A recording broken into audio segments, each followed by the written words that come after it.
nggak apa-apa, sebetulnya sih nggak wajib ya untuk mengikuti TUEB, tapi saya yang wajib harus mengadakan. Ya, semoga bermanfaat ya nanti. Jadi saya akan sharing materi juga dari hasil ulasan ini ya, ulasan apa secara keseluruhan ya, yang terakhir setelah TUEB 1 dan TUEB 2. Jadi mungkin tidak akan dari awal ya, tapi setelah TUEB 1 dan TUEB 2. Oke, saya bagikan seluruh layar saja. Oke, ini materinya. Sebentar ya. Oke, masih ada ya. Nggak apa-apa ya, sambil kepotong-potong.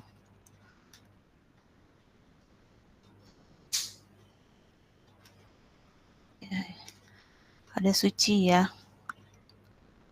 Oke.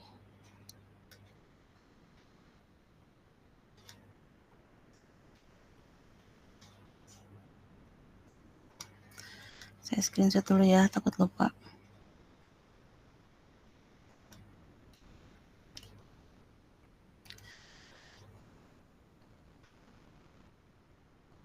Oke, kalau suci kayaknya udah pernah ya di web sebelumnya. Udah pernah mengikuti suci? Sudah pernah, Bu. Sudah Web ya. 1. Ya, web 1 ya. Kalau web 2 mungkin karena saya ada perubahan jadwal ya kayaknya. Jadi memang mendadak. Yang biasanya pukul 19 digeser menjadi pukul 15 pukul 17 ya, jam 5. Jam 5 karena memang bentrok dengan sama ya, ada kelas juga.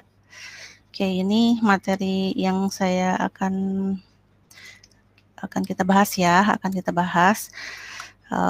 Muncul ya presentasinya.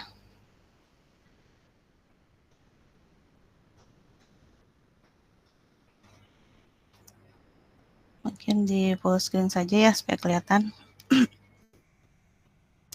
Ya, ini kita web terakhir ya hari ini, web 3. Kemudian, nah ini aktivitas belajar atau praktikum yang akan dibahas adalah yang ke-11 mengenai komponen antarmuka ionik, kemudian 12 instalasi emulator Android Studio dan Ionic Native. Sebetulnya kalau dari praktikumnya yang pernah saya kerjakan juga gitu ya sebagai bahan pembahasan.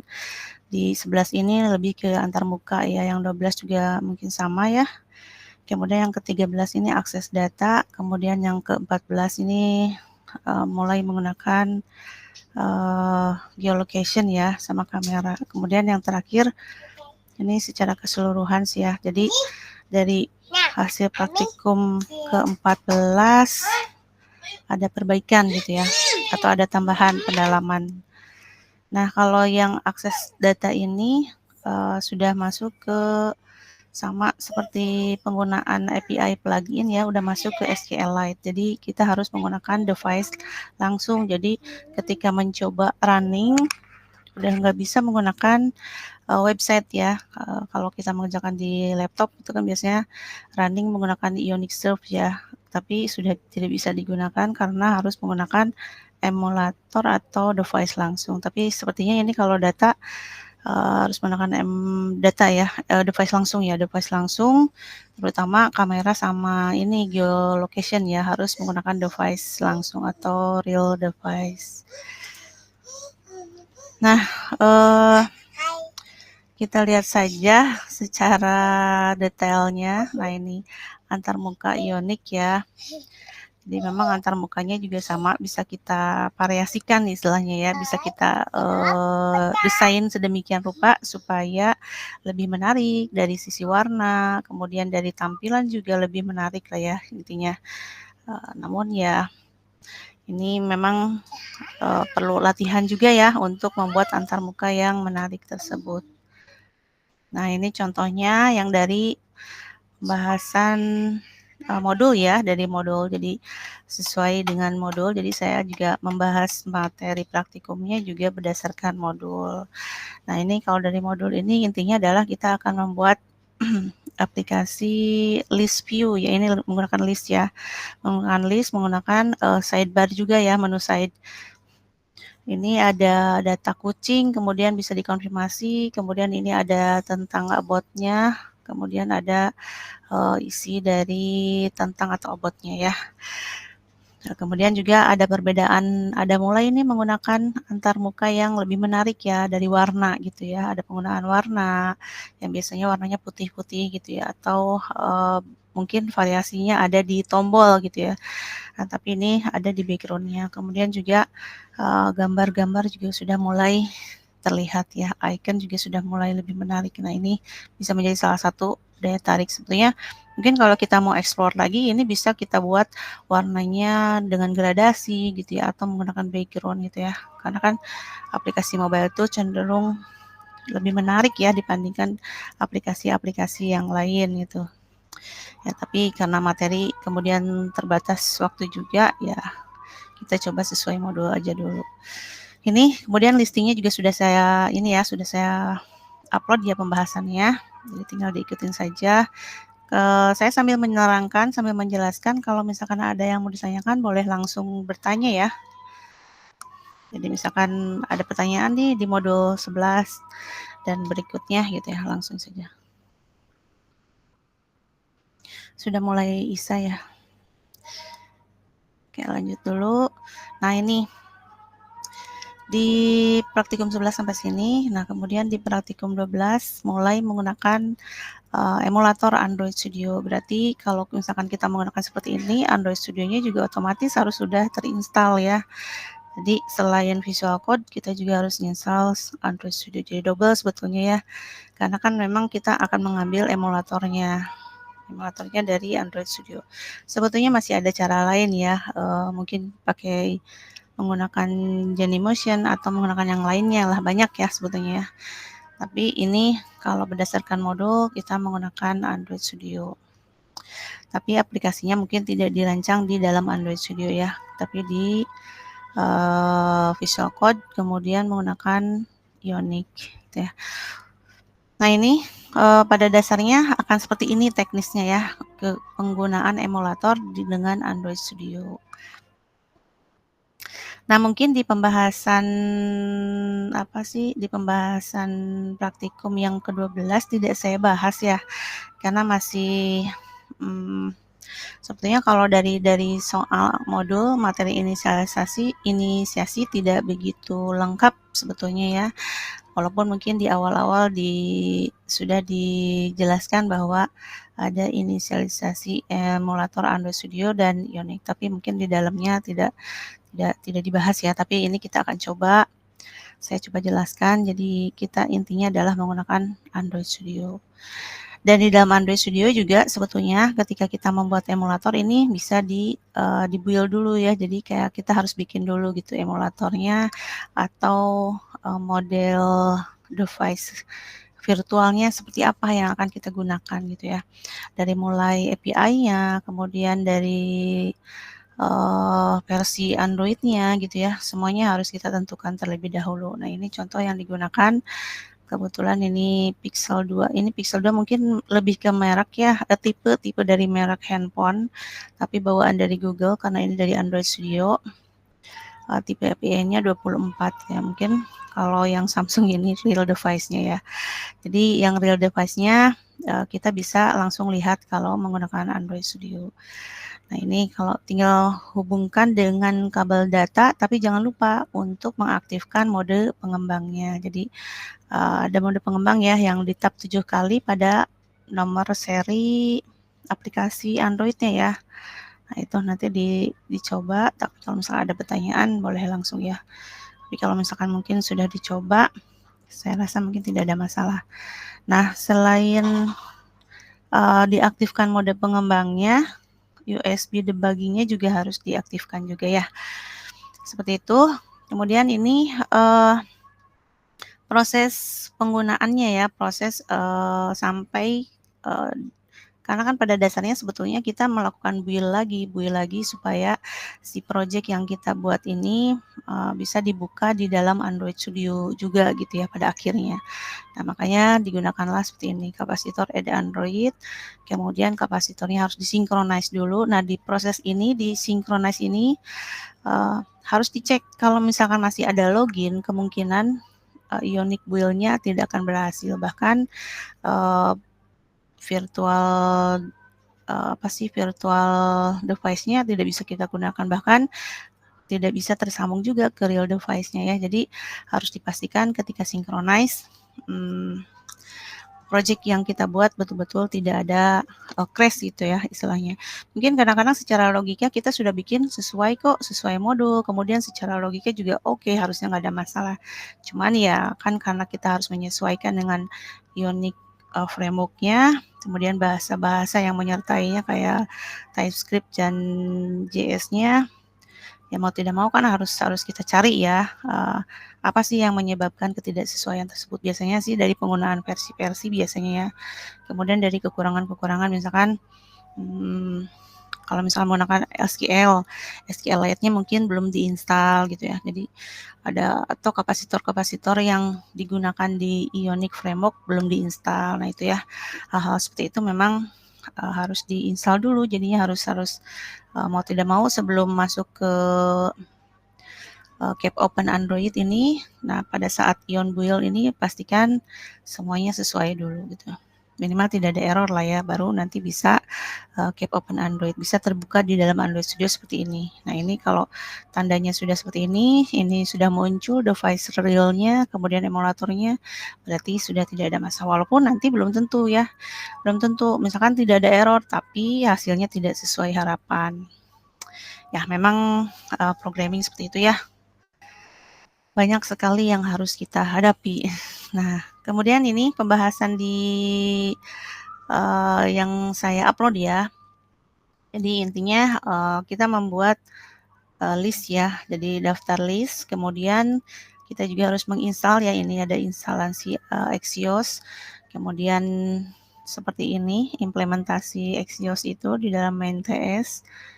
Nah, tinggal diikutin saja sebetulnya ya. Tapi saya akan bahas. Nah, kemudian ini tambahan komponennya ya. Jadi komponennya ada tambahan penggunaan list ya.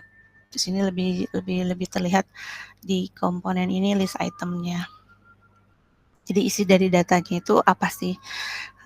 Ini ya yang akan kita panggil gitu ya.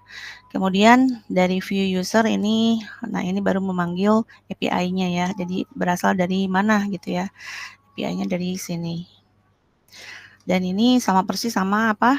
Tugas ya, sama tugas 3. Jadi untuk tugas 3 bisa mengacu ke aktivitas belajar ke-12 ya. Jadi pembahasannya sudah saya upload juga. Nah ini ya sama persis pokoknya. Kemudian ini homepage-nya. Jadi dia memanggil dari API ini, kemudian menampilkan melalui list item. Mirip ya. Nah mungkin kalau di tugas 3 itu ada temanya ya. Dan tema itu kalau nggak salah tadi ya di pertemuan di aktivitas 11 atau 10 itu sudah mulai masuk ke modifikasi layout gitu ya. Jadi background-nya gitu yang mulai berubah. Tapi yang lebih terlihat sih background-nya, warna background-nya sudah mulai berubah. Itu mungkin. Nah, ini hasilnya ya. Hasilnya ini API-nya, sumber datanya yang akan diakses. Kemudian ini hasil tampilannya dalam bentuk list. Kemudian kalau kita klik detail satu persatu, listnya akan tampil seperti ini. Jadi mungkin tidak semua ya, tidak semua diambil, hanya beberapa saja poin-poinnya. Kalau misalkan mau ditambahin lagi sesuai dengan data di sini kan banyak ya. Kalau data di sini ada nomor telepon, kemudian ada banyak alamatnya juga lengkap, emailnya dan seterusnya. Nah ini kalau hasil running dari real device ya. Sama sebetulnya ya tampilannya, cuman beda device saja. Begitu. Kemudian, ini cara lain ya, kalau misalkan kita belum berhasil menggunakan real device atau emulator, kita bisa tetap melihat ya, melihat berdasarkan tampilan. Saya pengen melihat gimana sih kalau kelihatan kayak di handphone gitu ya. Jadi bukan dikecilin, bukan di-minimize gitu ya, browsernya. Kita bisa menggunakan ini, tetap dijalankan atau di running di Ionic Serve gitu ya. Nah, kemudian kita bisa buka inspeksi ya. Nah, ini nanti hasilnya seperti ini. Nah, kita bisa setting tampilan yang ingin kita lihat gitu ya. Jadi intinya sih kita hanya ingin melihat tampilan secara mobile gitu ya. Begitu ya, ini cara lain saja. Jadi supaya kadang-kadang mungkin kita lagi bikin apa gitu ya. Kemudian saya penasaran bagaimana tampilan untuk mobile-nya. Kira-kira versi mobile akan terlihat seperti apa ya. Karena tampilan juga kan bagian hal yang penting ya. Jadi bagian dari pemrograman, bagian yang penting lah ya, bagian intinya ya. Karena tampilan atau layout ini menghubungkan pengguna dengan sistem gitu ya. Jadi memang harus dicek gitu ya, tampilannya seperti apa. Bahkan nanti ke depannya juga diharapkan tampilan tersebut responsif ya. Responsif ini ketika potret mungkin tampil semua, tapi ketika landscape mungkin akan ada yang kepotong. Nah, itu gimana caranya supaya tetap tampil semua gitu ya. Jadi walaupun mau dipotret, mau di landscape, terlihat sama gitu ya. Terlihat semuanya, tidak ada yang terpotong atau menjadi rusak tampilannya. Nah, lanjut ke aktivitas praktikum yang ke-13, ini akses data. Akses data di sini menggunakan SQLite ya untuk yang lokalnya. Tapi mungkin ada juga yang lainnya. Tapi yang di praktikum, di materi inisiasi atau modul, ini tentang penggunaan SQLite tapi melalui Vuex ya. Betul ya, SQLite saya lupa lagi sebetulnya. Ya kalau nggak salah SQLite ya. Nah ini hanya pengulangan saja. Jadi nanti ketika build-nya ikuti step ini, Ionic Capacitor add Android, kemudian jangan lupa disinkronize. Nah dicek di sini pada saat synchronize baru di build, dan baru setelah tidak ada masalah cap open Android-nya pasti juga tidak akan ada masalah. Nah ini struktur direktorinya mungkin akan seperti ini ya. Nanti hasilnya. Di pembahasan juga sudah saya upload yang ke-13. Ada tambahan ya, sebetulnya ada tambahan data state, kemudian juga ada tambahan ini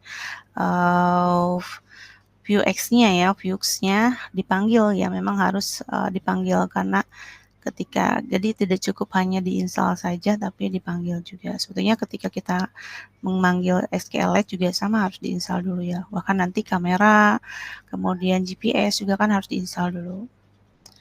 Atau yang lainnya gitu ya, banyak ya. Dan kapasitor di Ionic ini bisa kita lihat kok ada apa saja sih kapasitornya gitu ya.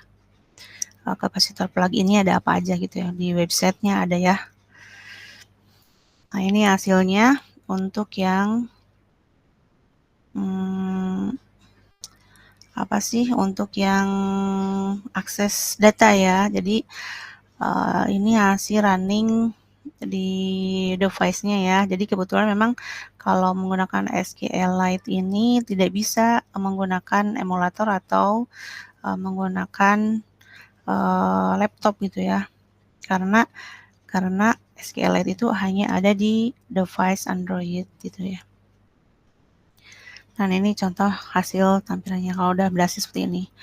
Dan ini sebetulnya nama untuk loginnya ini masih belum berpengaruh ya. Nama kuncinya ketika validasi ya dia akan langsung masuk ke sini. Akan langsung input atau login gitu ya. Tidak ada masalah sebetulnya. Tinggal diklik nanti masuk ke halaman ini.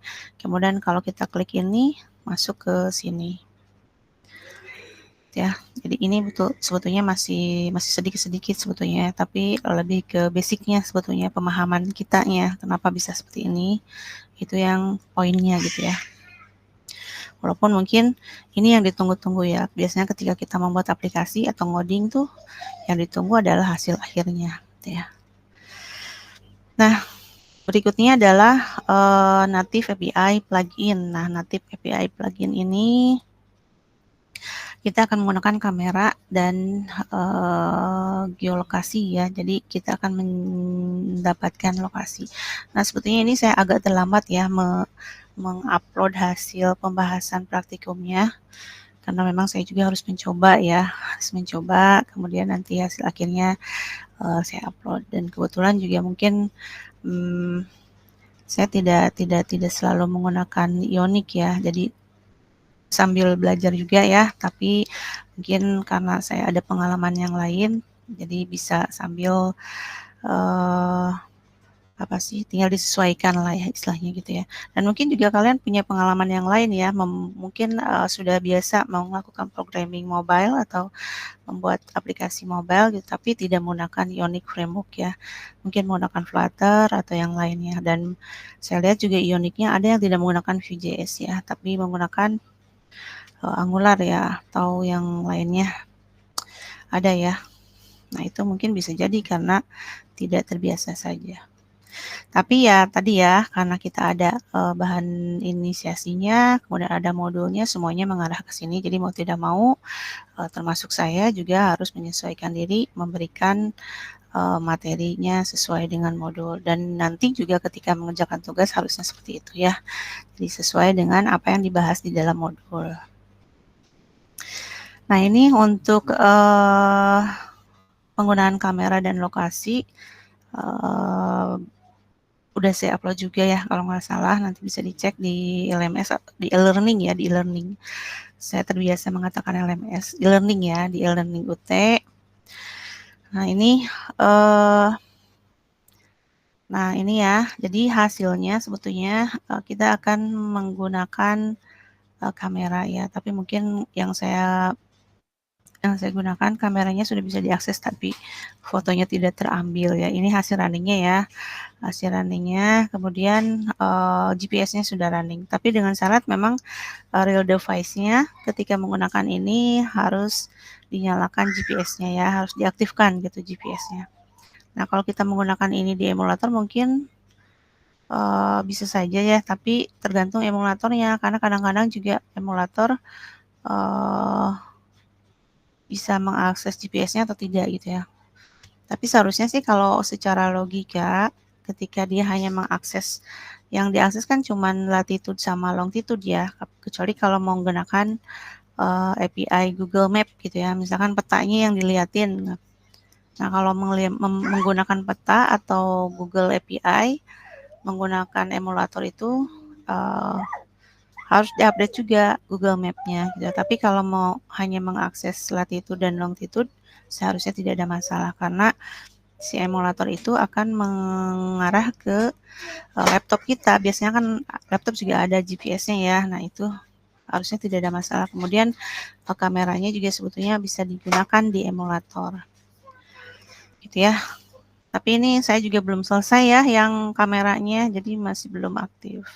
Nanti mungkin kita coba lagi ya. Ini secara keseluruhan nanti hasilnya akan muncul 3 event. Jadi 3 event ini kita bisa manfaatkan untuk mengambil foto 3 kali gitu ya. Dan akses latitude sama longitude atau titik GPS-nya 3 kali juga ya. Ini bisa diganti lokasinya sesuai dengan kita berada di mana. Oke, sebentar.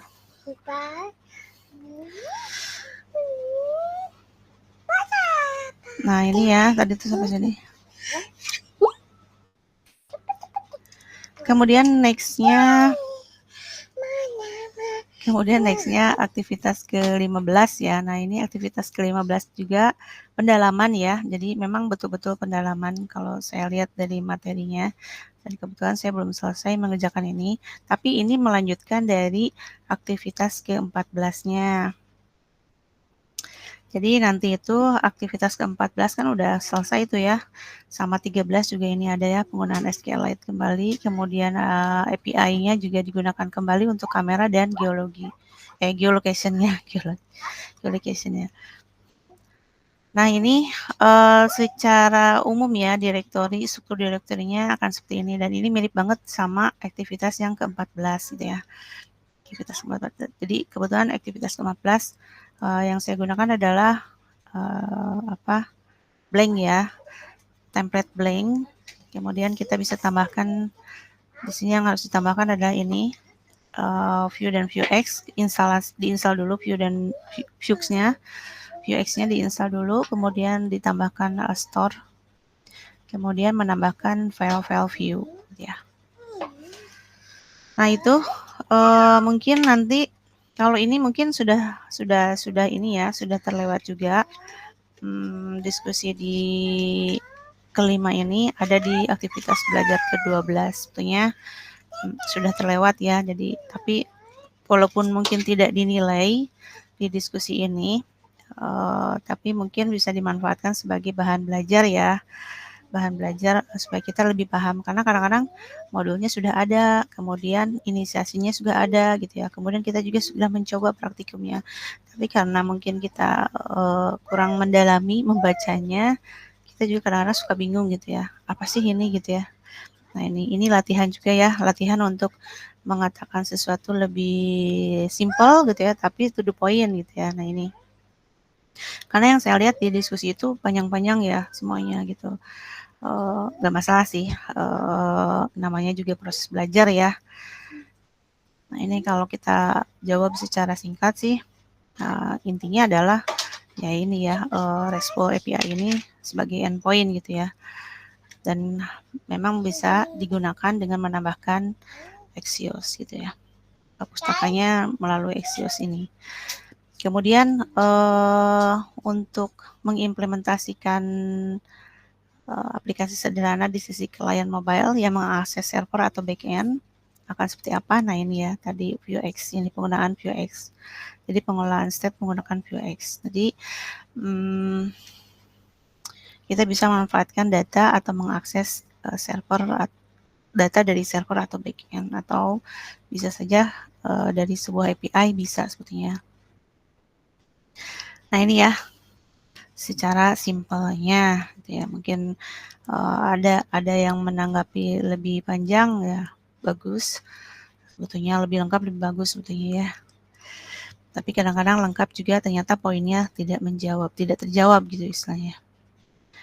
Kayak ini, jadi ini sebetulnya diskusi yang terakhir juga.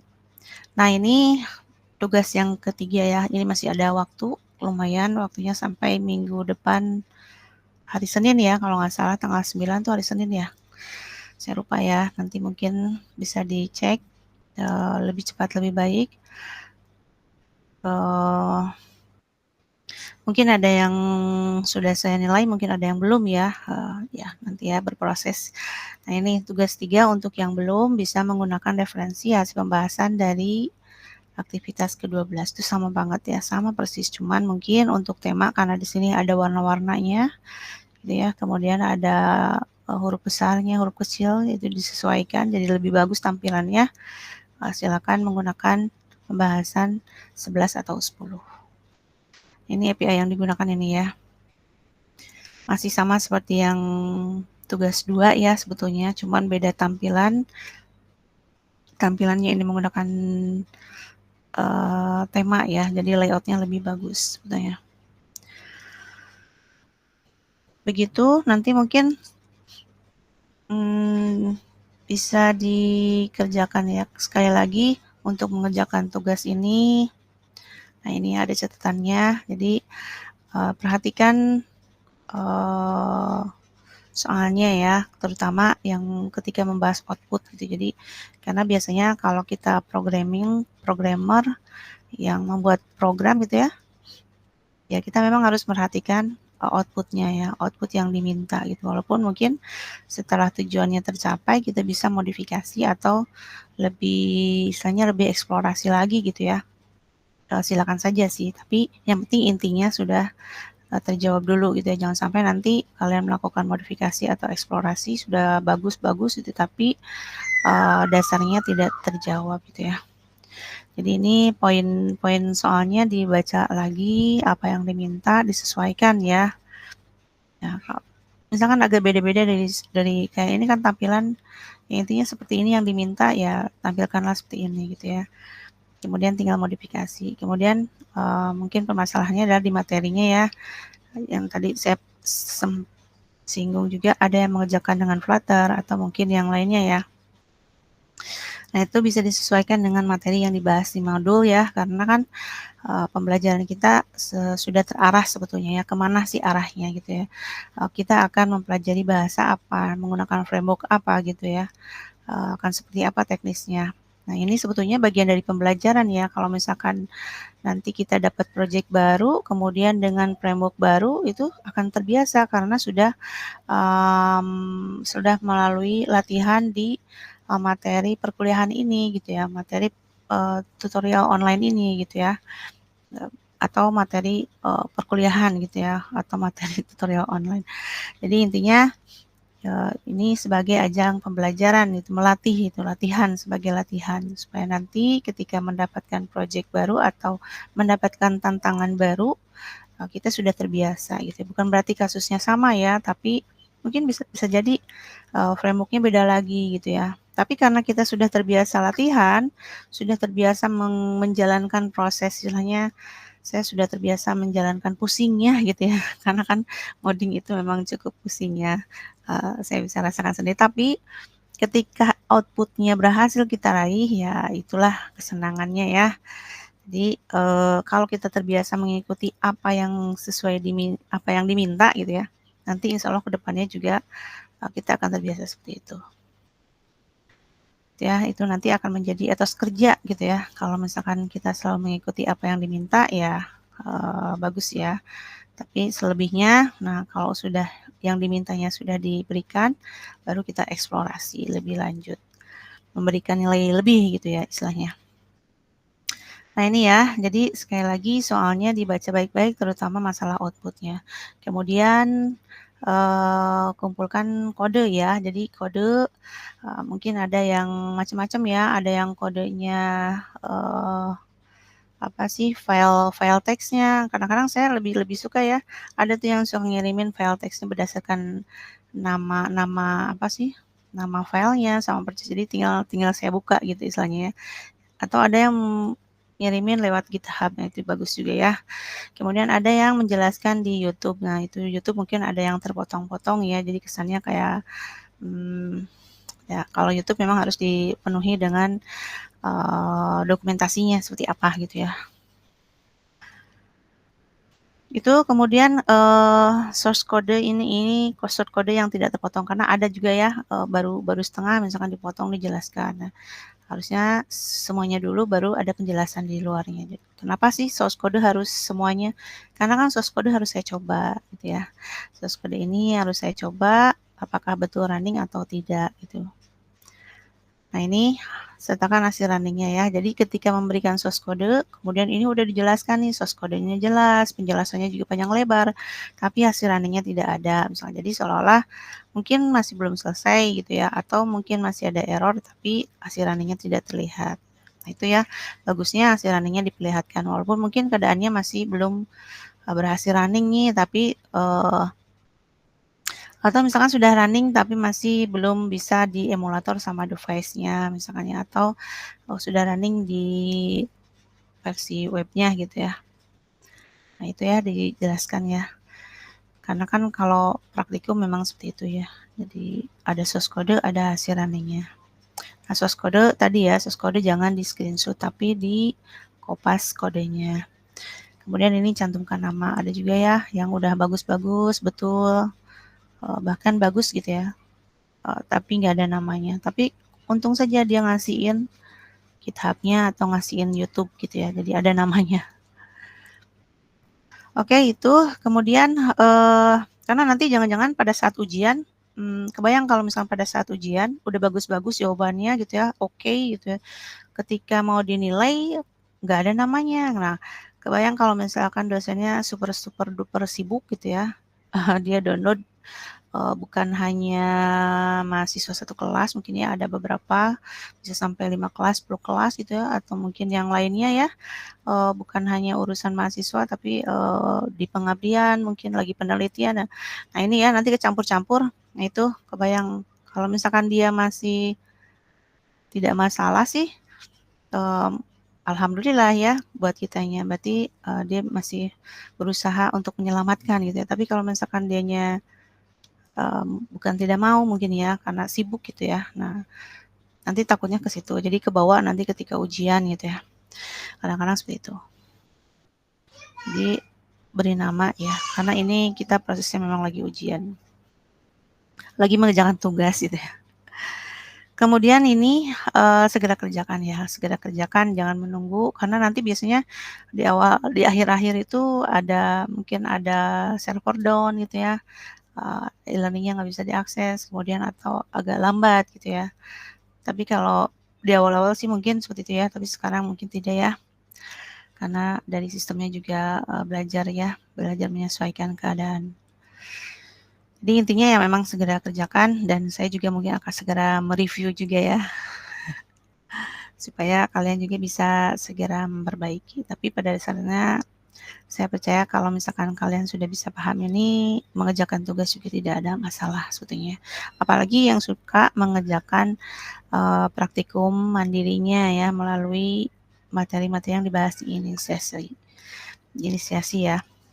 Itu lebih bagus lagi ya. Jadi intinya sih sebetulnya ketika kita mengerjakan praktikum itu melatih diri supaya nanti ketika mengerjakan tugas tidak ada masalah, kemudian nanti ketika ujian juga tidak ada masalah. Itu ya. Mungkin perlu saya ingatkan untuk tugas itu ada presentasinya ya. Jadi presentasi tugas itu totalnya 60%, tapi masing-masing dari tugas itu 20%. Jadi tugas 1 20, tugas 2 20, tugas 3 20 dan sisanya adalah UAS 40. Ya, jadi jangan misalkan saya tutorialnya sudah bagus, nah berarti UASnya juga harus bagus juga ya supaya seimbang lah ya. Nah seperti itu ya kayaknya sampai tugas 3. Ada yang mau ditanyakan nggak sampai sini?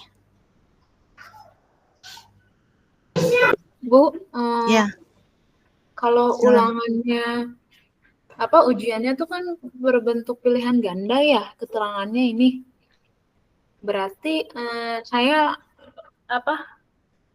mempelajari yang di buku modul aja ya gitu. Iya sih biasanya ya. Tapi kalau saya pribadi sebetulnya tidak tahu ya. Ujian UAS ya. Iya, UASnya Bu. Nah, kalau saya melihat ya dari materi inisiasi, kemudian semuanya tuh bersumber dari modul ya, modul kalian dapat nggak sih atau dapat e-booknya ya? Nah ini ya, modul yang dibuat sama Pak Bambang Purnomo Sidi ya, Pak Dokter Bambang. Ya ini, jadi di sini ada banyak ya latihan-latihan sama jawabannya. Boleh kalau misalkan kebetulan soalnya PG, berarti kemungkinan akan diambil dari sini juga. Karena kalau melihat karakter dari soal-soal materi semuanya, bahkan tugas juga ada semuanya di sini ya, di modul semuanya. Pasti soal ujian juga ada semuanya di sini. Gitu ya. Baik Bu, terima kasih. Ya, sama-sama. Jadi betul ya, sumbernya di sini. Oke, siap Bu. Oke, yang lainnya ada yang mau ditanyakan lagi? Soalnya, tugasnya udah pada dikerjain nggak nih semuanya? Belum ya? Saya udah Bu. Udah. Sarah ya? Oke. Sama ya, sama banget sama yang ke-12 ya, betul ya? Apanya Bu? Pembahasannya atau enggak beda?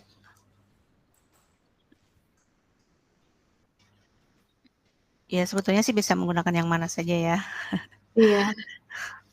Bisa menggunakan yang mana saja, tapi mungkin kalau misalkan kita melihat dari per step materi, itu mirip banget sama yang aktivitas belajar ke-12 gitu ya.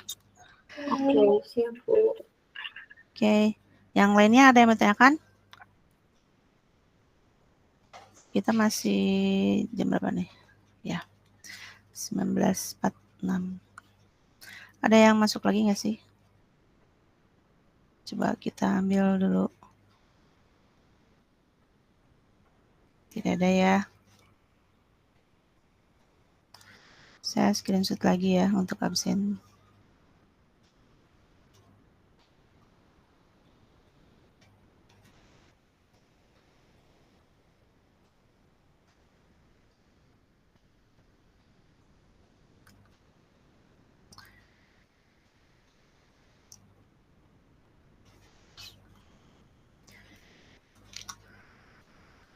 Oke, kalau tidak ada pertanyaan, kita closing aja atau gimana?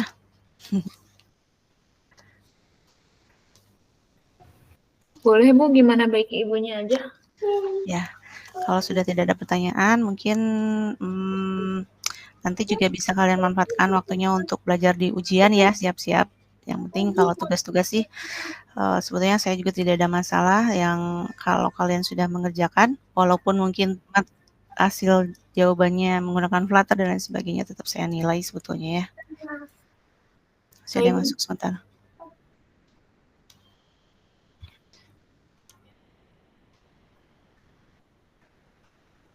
Oke, ada yang masuk ya. Rostiana, kita udah mau closing nih. Gak apa-apa ya, nanti ada rekaman videonya. Saya screenshot ini ya untuk absen. Dan ada tambahan.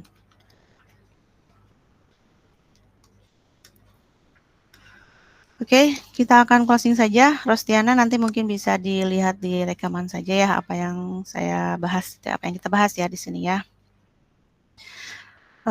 Ini hanya pesan moral saja ya. Ini sebetulnya untuk mengingatkan saya juga ya. Jadi sebetulnya ketika saya memberikan materi, kemudian memberikan ini semua, saya juga sedang melatih diri juga gitu ya.